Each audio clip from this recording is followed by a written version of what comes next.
ಶ್ರೀ ಮಹಾಗಣಪತಯೇ ನಮಃ. ಶ್ರೀ ಗುರುಭ್ಯೋ ನಮಃ. ಹರಿ ಓಂ. ಓಂ ನಮಃ ಶಿವಾಯ. ಓಂ ನಮಃ ಶಿವಾಯ. ಓಂ ನಮಃ ಶಿವಾಯ.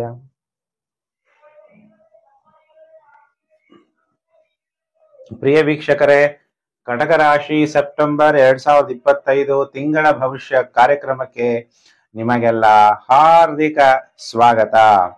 ಈ ತಿಂಗಳಲ್ಲಿ ಬಹಳ ವಿಶೇಷವಾಗಿ ಏನೇನು ವಿಶೇಷತೆ ಇದೆ ಅನ್ನೋದನ್ನು ಕೂಡ ತಿಳಿಸ್ತೀನಿ. ಯಾವ ಗ್ರಹಗಳು ನಕ್ಷತ್ರಗಳು ನಿಮ್ಗೆ ಯಾವ ತರ ಫಲವನ್ನ ಕೊಡ್ತಾರೆ ಅನ್ನೋದನ್ನು ಕೂಡ ತಿಳಿಸ್ತೀನಿ. ನೀವೆಲ್ಲ ನನ್ನ ಚಾನಲ್ ಹೊಸಬರಾಗಿದ್ರೆ ಸಬ್ಸ್ಕ್ರೈಬ್ ಮಾಡ್ಕೊಳ್ಳಿ. ನೋಟಿಫಿಕೇಶನ್ ಬೆಲ್ ಆಲ್ ಅನ್ನೋದು ಒತ್ತಿ, ಆಗ ನಾನು ಮುಂದೆ ಹಾಕುವ ಲೇಟೆಸ್ಟ್ ವಿಡಿಯೋ ನಿಮಗೆ ಬೇಗ ಬಂದು ತಲುಪುತ್ತೆ. ಕೆಳಗಡೆ ಶೇರ್ ಬಟನ್ ಇದೆ. ನೀವೆಲ್ಲ ಸೋಷಿಯಲ್ ಮೀಡಿಯಾಗಳಿರ್ತೀರಿ, Facebook, WhatsApp group, Telegram group ಎಲ್ಲೆಲ್ಲಿದ್ದೀರಾ ಅಲ್ಲೆಲ್ಲ ವಿಡಿಯೋವನ್ನ ಶೇರ್ ಮಾಡೋದನ್ನ ಮರಿಬೇಡಿ. ನೋಡಿ, ಈ ತಿಂಗಳಲ್ಲಿ ಬಹಳ ವಿಶೇಷವಾಗಿ 6-9-2025 ಶ್ರೀ ಅನಂತ ಪದ್ಮನಾಭ ವ್ರತ, 7-9-2025 ರಾಹು ಜಯಂತಿ, ಅನಂತನ ಹುಣ್ಣಿಮೆ. ಯಾರ ಜಾತಕದಲ್ಲಿ ರಾಹು ದೋಷ ಇದೆ, ರಾಹು ಜಯಂತಿ ದಿನ ರಾಹು ಪೂಜೆಯನ್ನ ಮಾಡಿ. ಅನಂತ ಪದ್ಮನಾಭ ವ್ರತದ ಬಗ್ಗೆ ಭವಿಷ್ಯೋತ್ತರ ಪುರಾಣದಲ್ಲಿ ತಿಳಿಸಲಾಗಿದೆ. ಅನಂತ ಪದ್ಮನಾಭ ಸ್ವಾಮಿಯನ್ನ ಆಹ್ವಾನ ಮಾಡಬೇಕು. ಅವತ್ತಿನ ದಿನ ಅನಂತ ದಾರದೊಡನೆ ಪೂಜಿಸಿ ದಾರವನ್ನ ಧರಿಸೋದ್ರಿಂದ ಅಷ್ಟೈಶ್ವರ್ಯಗಳು, ಸುಖ ಸಂತಾನವು, ಕೀರ್ತಿಯು ಲಭಿಸುತ್ತದೆ ಅನ್ನೋದು ನಮ್ಗೆಲ್ಲ ಗೊತ್ತಿರೋ ವಿಚಾರ. ಗೊತ್ತಿಲ್ಲದೆ ಇರೋರು ಕೂಡ ಮಾಡಿ. ಸೋಮವಾರ 8-9-2025 ಮಹಾಲಯ ಪಕ್ಷಾರಂಭ ಆಗುತ್ತೆ. ಶ್ರಾದ್ದಾರಂಭ ಅಂತೀವಿ. ಯಾರ ಜಾತಕದಲ್ಲಿ ಪಿತೃ ದೋಷಗಳಿದೆ, ಪಿತೃಗಳಿಗೆ ನೆನಪು ಮಾಡಿಕೊಳ್ಳುವಂತಹ ದಿನ. ಭಾದ್ರಪದ ಕೃಷ್ಣ ಪಾಡ್ಯಮಿಯಿಂದ ಅಮಾವಾಸ್ಯೆವರೆಗೂ ಮಹಾಲಯ ಪಕ್ಷವನ್ನ ಆಚರಣೆ ಮಾಡಲಾಗುತ್ತೆ. ಈ ಪಕ್ಷ ಪೂರ್ತಿ ಮೃತ ತಿಥಿಗಳಲ್ಲಿ ಪಿತೃ ಪ್ರೀತ್ಯರ್ಥವಾಗಿ ಶ್ರಾದ್ದ ತರ್ಪಣಾದಿಗಳನ್ನ ನಡೆಸುವಂಥದ್ದು ಬಹಳ ಪ್ರಾಮುಖ್ಯತೆ. 21-9-2025 ಭಾನುವಾರ ಮಹಾಲಯ ಅಮಾವಾಸ್ಯೆ. 22-9-2025 ಸೋಮವಾರ ಶರವನ್ನ ವ್ರತಾರಂಭ ಆರಂಭ ಆಗುತ್ತೆ. ಆಶ್ವಜ ಮಾಸ ಆರಂಭ ಆಗುತ್ತೆ. ಭಾದ್ರಪದ ಮಾಸ ಮುಕ್ತಾಯ ಆಗುತ್ತೆ. ಶುಕ್ಲ ಪಾಡ್ಯಮಿಯಿಂದ ನವಮದವರೆಗೂ ಶಕ್ತಿ ದೇವತೆಗಳನ್ನ ಪೂಜೆ ಮಾಡುವಂಥದ್ದು. ದುರ್ಗೆಯ ವಿವಿಧ ರೂಪದಲ್ಲಿ ಪೂಜಿಸಬೇಕು. ಈ ದಿನಗಳಲ್ಲಿ ಕಾಳರಾತ್ರಿ, ಸರಸ್ವತಿ ಪೂಜೆ, ದುರ್ಗಾಷ್ಟಮಿ, ಆಯುಧ, ಗಜಾಶ್ವ ಪೂಜೆಗಳನ್ನ ವಿಶೇಷವಾಗಿ ಆಚರಿಸಬೇಕು ಅನ್ನೋದು ನಮ್ಮ ಶಾಸ್ತ್ರ ಅನ್ನೋದು ತಿಳಿಸುತ್ತೆ. ಇನ್ನು 29-9-2025 ಸೋಮವಾರ ಸರಸ್ವತ್ಯ ವಾಹನಂ ಅನ್ನುವಂಥ ವ್ರತ. ಇದು ಸ್ಕಂದ ಪುರಾಣದಲ್ಲಿ ತಿಳಿಸಲಾಗಿದೆ. ಆಶ್ಯೂಜ ಶುಕ್ಲ ಪಕ್ಷದ ಮೂಲಾ ನಕ್ಷತ್ರದಲ್ಲಿ, ಸರಸ್ವತಿಯ ನಕ್ಷತ್ರ ಯಾವುದು? ಮೂಲಾ ನಕ್ಷತ್ರದಲ್ಲಿ ಪುಸ್ತಕದಲ್ಲಿ ಸರಸ್ವತಿಯನ್ನ ಆಹ್ವಾನಿಸಿ ಪೂಜಿಸಬೇಕು. ಈ ವ್ರತಾಚರಣೆಯಿಂದ ಸಕಲ ಪಾಪಗಳು ಪರಿಹಾರವಾಗಿ ಸರಸ್ವತಿ ಅನುಗ್ರಹ ದೊರಕುತ್ತೆ. ವಿದ್ಯಾರ್ಥಿಗಳಿಗೆ ವಿದ್ಯೆ ಪ್ರಾಪ್ತಿಯಾಗುತ್ತೆ. ಅದಕ್ಕೆ ಎಲ್ಲರೂ ಕೂಡ ಸತ್ಯ ಸರಸ್ವತಿ ಆವಾಹನಂ ಅನ್ನುವಂತಹ ವ್ರತವನ್ನ ಮಾಡಬೇಕು. 29-9-2025 24-8-2025 ಭಾದ್ರಪದ ಮಾಸ 21-9-2025 ಇರುತ್ತೆ. ಅದಾದ ಮೇಲೆ ಬರುವಂತಹ ಮಾಸ ಆಶ್ವೀಜ ಮಾಸ. ಭಾದ್ರಪದ ಮಾಸವನ್ನ ಆಧ್ಯಾತ್ಮಿಕ ಮಾಸ, ಪವಿತ್ರವಾದ ಮಾಸ, ಧಾರ್ಮಿಕವಾದ ಮಾಸ ಅಂತ ಕರೀಲಾಗುತ್ತೆ. ಇದು ಈ ತಿಂಗಳ ವಿಶೇಷತೆ. ಹಾಗಾದ್ರೆ ಈಗ ಕಟಕ ರಾಶಿಯವ್ರಿಗೆ ಹೇಗಿದೆ? ಎಲ್ಲರೂ ಹೇಳ್ತಾರೆ ದೇವಗುರು ಬೃಹಸ್ಪತಿ ವ್ಯಯಭಾವ, ಕಟಕ ರಾಶಿಯವರಿಗೆ ಗುರುಬಲ ಇಲ್ಲ ಅಂತ ಎಲ್ಲರೂ ಹೇಳ್ತಾರೆ. ಆದ್ರೆ ಸೆಪ್ಟೆಂಬರ್ ತಿಂಗಳಲ್ಲಿ ನಿಮ್ಮ ಕಷ್ಟಕ್ಕೆ ಬ್ರೇಕ್ ಸಿಗುತ್ತೆ. ಖಂಡಿತ ದೇವರು ನಿಮ್ಗೆ ಒಳ್ಳೇದ್ ಮಾಡ್ತಾನೆ. ದೇವಗುರು ವ್ಯಯಭಾವದಲ್ಲಿದ್ರು ಕೂಡ ದೇವಗುರುವಿನಂತೆ ಅತ್ಯಂತ ಶುಭ ಫಲ ಕೊಡುವಂತಹ ಶುಕ್ರ ನಿಮ್ಮ ಜನ್ಮ ರಾಶಿಯಲ್ಲಿ ಮತ್ತು ದ್ವಿತೀಯ ಭಾವದಲ್ಲಿ ಈ ತಿಂಗಳು ಸಂಚಾರ ಆಗ್ತಾರೆ. ಶುಕ್ರ ನಿಮಗೆ ಲಾಭಾಧಿಪತಿ ಮತ್ತು ಚತುರ್ಥಾಧಿಪತಿ. ನಿಮ್ಮ ಜನ್ಮ ರಾಶಿಯಲ್ಲಿ ಸಂಚಾರ ಆಗ್ಬೇಕಾದ್ರೆ ಎಷ್ಟನೇ ತಾರೀಕಿಂದ ಶುಕ್ರ ರಾಶಿ ಪರಿವರ್ತನೆ ಆಗ್ತಾನೆ ಅಂದ್ರೆ 14-9-2025 ಶುಕ್ರ ರಾಶಿ ಪರಿವರ್ತನೆ. 14ನೇ ತಾರೀಕುವರೆಗೂ ನಿಮ್ಮ ಜನ್ಮ ರಾಶಿಯಲ್ಲಿ ಇರ್ತಾನೆ. 14ನೇ ತಾರೀಕು ನಂತರ ಸಿಂಹ ರಾಶಿಗೆ ರಾಶಿ ಪರಿವರ್ತನೆ ರಾತ್ರಿ 12:17 ಹಾಗಾದ್ರೆ ಶುಕ್ರ ನಿಮಗೆ ಚತುರ್ಥಾಧಿಪತಿ ನಿಮ್ಮ ಜನ್ಮ ರಾಶಿಯಲ್ಲಿ ಸಂಚಾರ ಆಗ್ಬೇಕಾದ್ರೆ ಮನೆ, ವಾಹನ, ಪ್ರಾಪಂಚಿಕ ಸುಖ. ಪ್ರಪಂಚದಲ್ಲಿ ಎರಡು ತರ ಸುಖ ಇದೆ. ಒಂದು ಪ್ರಾಪಂಚಿಕ ಸುಖ, ಇನ್ನೊಂದು ಆಧ್ಯಾತ್ಮಿಕ ಸುಖ. ಅದನ್ನ ಲೌಕಿಕ ಸುಖ, ಇನ್ನು ಅಲೌಕಿಕ ಸುಖ ಅಂತಾರೆ. ಲೌಕಿಕ ಅಂದಾಗ ಪ್ರಪಂಚದಲ್ಲಿ ಒಳ್ಳೆ ಬಟ್ಟೆ ಹಾಕೊಳ್ಳೋದು, ಒಳ್ಳೆ ವಾಹನಗಳಲ್ಲಿ ಓಡಾಡೋದು, ಒಳ್ಳೆ ಪಾರ್ಟಿಗಳನ್ನ ಮಾಡುವಂಥದ್ದು, ಒಳ್ಳೊಳ್ಳೆ ಹೋಟ್ಲುಗಳಿಗೆ ಹೋಗುವಂಥದ್ದು, ಇವೆಲ್ಲ ಕೂಡ ಪ್ರಾಪಂಚಿಕ ಸುಖವನ್ನು ತೋರಿಸುವಂತವನು ಶುಕ್ರ. ಕೆಲವರು ಪಬ್ಗಳಿಗೆ ಹೋಗ್ತಾರೆ, ಕೆಲವರು ರೆಸ್ಟೋರೆಂಟ್ಗಳಿಗೆ ಹೋಗ್ತಾರೆ, ಅಲ್ಲೆಲ್ಲ ಸುಖ ಅನುಭವಿಸ್ತಾರೆ, ಒಳ್ಳೊಳ್ಳೆ ಊಟ ಮಾಡ್ತಾರೆ. ಇದೆಲ್ಲ ಪ್ರಾಪಂಚಿಕ ಸುಖ ಕೊಡುವಂತಹ ಶುಕ್ರ ನಿಮ್ಮ ಜನ್ಮ ರಾಶಿಯಲ್ಲಿ ಸಂಚಾರ ಆಗ್ತಾ ಇರೋದ್ರಿಂದ ನಿಮ್ಮ ಎಲ್ಲಾ ಮನೋಕಾಮನೆಗಳು ಕೂಡ ನಿಮ್ಮ ಶರೀರಕ್ಕೆ ಪ್ರಾಪ್ತಿಯಾಗತ್ತೆ. ಯಾಕಂದ್ರೆ ಲಾಭಾಧಿಪತಿ, ಬಂದಿದ್ದ ಹಣ ಲಾಭ ತಮ್ಮ ಸುಖಕ್ಕಾಗಿ ಖರ್ಚು ಮಾಡ್ತೀರಿ. ಇವಾಗ ದುಡ್ಡು ಬಂದಿದ್ದಲ್ಲ ಹಂಗೆ ಇಟ್ಕೊಂಡ್ರೆ ಏನ್ ಪ್ರಯೋಜನ? ಖರ್ಚು ಮಾಡ್ಬೇಕೋ ಬೇಡವೋ?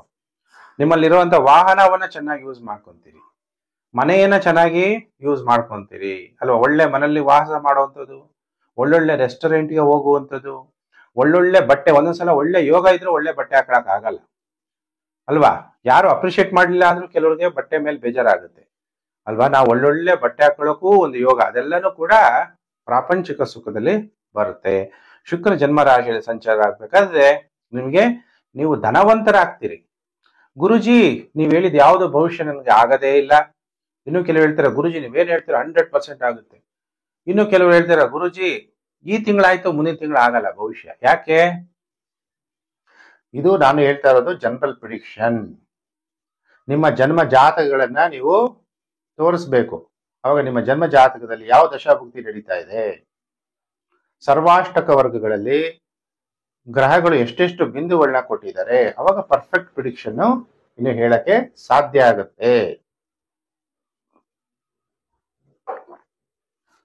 ಆಮೇಲೆ ನಿಮಗೆ ಈ ತಿಂಗಳು ಇದು ಜನರಲ್ ಪ್ರಿಡಿಕ್ಷನ್ ಅಲ್ಲಿ ಗೋಚಾರ ಫಲ, ಉತ್ತಮವಾದ ಒಡವೆ, ವಸ್ತ್ರಗಳು, ವಾಹನ, ಒಳ್ಳೆ ಆಹಾರ, ಸ್ನೇಹ ಸುಖ ಪಡಿತೀರಿ.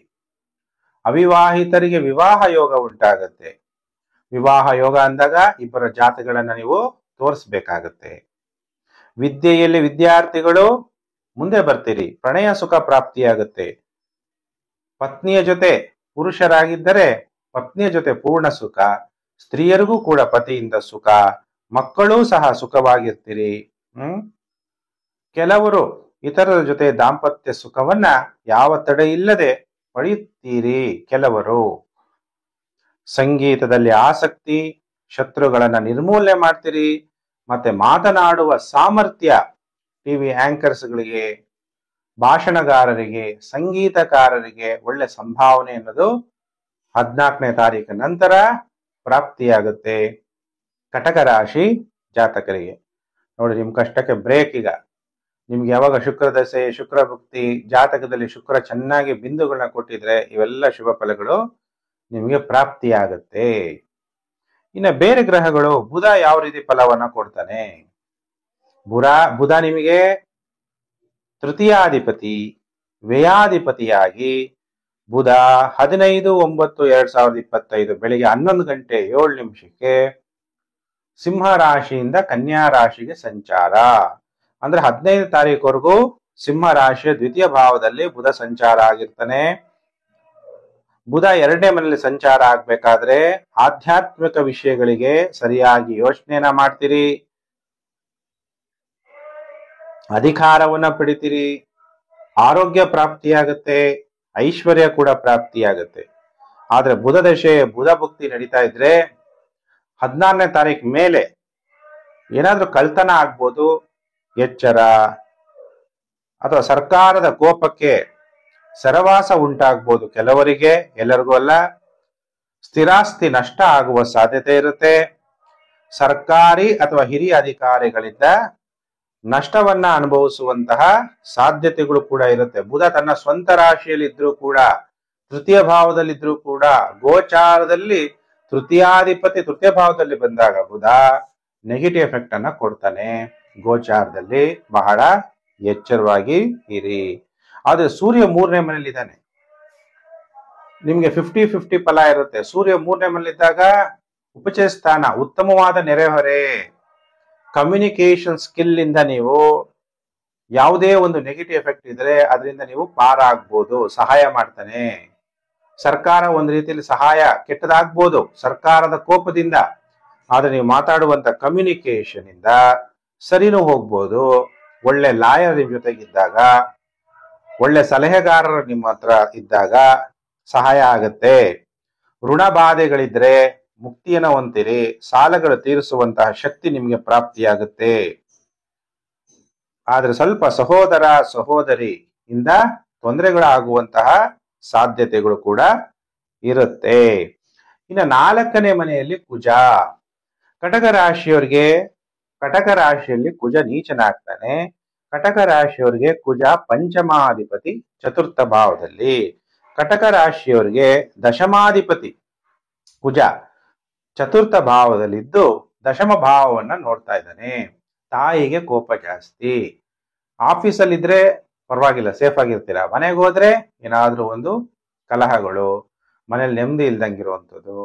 ಅದೇ ಪೊಲೀಸ್ ಡಿಪಾರ್ಟ್ಮೆಂಟ್ ಅಲ್ಲಿ ನೀವು ಕೆಲಸ ಮಾಡ್ತಾ ಇದ್ರೆ ಒಳ್ಳೆ ಕಡೆ ನಿಮ್ಗೆ ಬೇಕಾದ ಕಡೆ ಟ್ರಾನ್ಸ್ಫರ್ ಆಗುವಂಥದ್ದು, ಅಧಿಕಾರ ಪ್ರಾಪ್ತಿಯಾಗುವಂಥದ್ದು, ಈ ತರ ಎಲ್ಲ ಶುಭ ಫಲಗಳು ಕೂಡ ಕೆಲವರಿಗೆ ಪ್ರಾಪ್ತಿಯಾಗುತ್ತೆ. ಅಗ್ನಿಶಾಮಕ ದಳ, ಮಿಲಿಟರಿ, ಪ್ಯಾರಾಮಿಲಿಟರಿ ಎಲ್ಲೇ ಕೆಲಸ ಮಾಡ್ತಾ ಇರ್ಬೋದು. ಬಾರ್ಡರ್ ಏರಿಯಾಗಳಲ್ಲಿ ಬಾರ್ಡರ್ ಸೆಕ್ಯೂರಿಟಿ ಫೋರ್ಸ್, ನಿಮ್ಗೆಲ್ಲ ಉದ್ಯೋಗದಲ್ಲಿ ಪ್ರಗತಿ, ಪ್ರಮೋಷನ್, ಸ್ಟಾರ್ಸ್ ಜಾಸ್ತಿ ಆಗುವಂಥದ್ದು. ಆದ್ರೆ ಮನೆಯಲ್ಲಿ ನೆಮ್ಮದಿ ಇರಲ್ಲ. ಯಾವಾಗ ಗೋಚಾರದಲ್ಲಿ ಕುಜ ಚತುರ್ಥ ಭಾವದಲ್ಲಿ ಸಂಚಾರ ಆಗ್ತಾನೆ, ಅವಾಗ ಮನಃಶಾಂತಿ ಅನ್ನೋದು ಇರಲ್ಲ. ಮನ ಬಂದಂತೆ ವರ್ತಿಸ್ಬೇಡಿ. ಕಲಹಗಳು ಮತ್ತೆ ಕೆಲವರಿಗೆ ಒಡೆದಾಟಗಳು ಕೂಡ ಆಗುವ ಸಾಧ್ಯತೆ ಇರುತ್ತೆ. ಅಥವಾ ತಾಯಿಗೆ ಏನಾದ್ರೂ ಆರೋಗ್ಯ ಸಮಸ್ಯೆ ಉಂಟಾಗಬಹುದು. ಎಚ್ಚರ. ಯಾವ ವಿಷಯದಲ್ಲಿ ಎಚ್ಚರವಾಗಿರ್ಬೇಕು, ಎಲ್ಲ ವಿಷಯವನ್ನ ನಾನು ಸೆಪ್ಟೆಂಬರ್ ತಿಂಗಳ ಭವಿಷ್ಯವನ್ನ ತಿಳಿಸಿದ್ದೀನಿ. ಹಾಗಾದ್ರೆ ವಿದ್ಯಾರ್ಥಿಗಳು ಗುರು ವ್ಯಯ ಭಾವ ಬುಧ 2ನೇ ಮನೆ 14ನೇ ತಾರೀಕುವರೆಗೂ ವಿದ್ಯಾಭ್ಯಾಸ, 14-15ನೇ ತಾರೀಕುವರೆಗೂ ವಿದ್ಯಾಭ್ಯಾಸ ಚೆನ್ನಾಗಿರುತ್ತೆ. 14-15ನೇ ತಾರೀಕು ಮೇಲೆ ಸ್ವಲ್ಪ ಜಾಸ್ತಿ ಎಫರ್ಟ್ ಆಗ್ಬೇಕು ವಿದ್ಯಾರ್ಥಿಗಳು. ಹಾಗಾದ್ರೆ ಏನ್ ಪರಿಹಾರ ಮಾಡ್ಕೋಬೇಕು ಗುರುಜಿ? ಎಲ್ಲರೂ ಕೂಡ ಶಕ್ತಿ ದೇವತೆಗಳು ದುರ್ಗಾಷ್ಟಮಿ ನವದುರ್ಗೆಯರನ್ನ ಪೂಜೆ ಮಾಡ್ಬೇಕು. ಹಾಗಾದ್ರೆ ಯಾವ ಮಂತ್ರವನ್ನ ಜಪ ಮಾಡ್ಬೇಕು? ಎಲ್ಲರೂ ಪೇಪರ್ ಪೆನ್ ಇದ್ರೆ ಬರ್ಕೊಳ್ಳಿ. ಗ್ರಹಗಳಿಂದ ಉಂಟಾಗುವ ನೆಗೆಟಿವ್ ಎಫೆಕ್ಟ್ ಕಮ್ಮಿ ಆಗ್ಬೇಕು ಈ ತಿಂಗಳಲ್ಲಿ ಅಂದ್ರೆ ಸೃಷ್ಟಿ ಸ್ಥಿತಿ ವಿನಾಶನಂ ಶಕ್ತಿಭೂತೆ ಸನಾತನಿ ಗುಣಶ್ರಯೇ ಗುಣಮಯೇ ನಾರಾಯಣಿ ನಮೋಸ್ತುತೆ. ಸೃಷ್ಟಿ ಸ್ಥಿತಿ ವಿನಾಶನಾಂ ಶಕ್ತಿಭೂತೆ ಸನಾತನಿ ಗುಣಾಶ್ರಯೇ ಗುಣಮಯೇ ನಾರಾಯಣಿ ನಮೋಸ್ತುತೆ. ಈ ಮಂತ್ರವನ್ನ ಜಪ ಮಾಡಿ. ಗ್ರಹಗಳಿಂದ ಉಂಟಾಗುವ ನೆಗೆಟಿವ್ ಎಫೆಕ್ಟ್ ಕಮ್ಮಿ ಆಗುತ್ತೆ. ಶಿವನಿಗೆ ಓಂ ರುದ್ರಾಯ ನಮಃ ಅನ್ನೋಂಥ ಮಂತ್ರ ಜಪ ಮಾಡ್ತಾ ರುದ್ರಾಭಿಷೇಕ ಮಾಡಿ ಒಳ್ಳೇದಾಗುತ್ತೆ. ಪ್ರಿಯ ವೀಕ್ಷಕರೇ, ವಿಡಿಯೋನ ಜಾಸ್ತಿ ಜನಕ್ಕೆ ಶೇರ್ ಮಾಡಿ ಅಂತ ನಿಮ್ಮನ್ನ ರಿಕ್ವೆಸ್ಟ್ ಮಾಡ್ತಾ ನಾನು ಮತ್ತೊಂದು ವಿಡಿಯೋದಲ್ಲಿ ಮತ್ತೆ ನಾನು ನಿಮ್ಮನ್ನು ಭೇಟಿ ಮಾಡ್ತೀನಿ. ನಮಸ್ಕಾರ.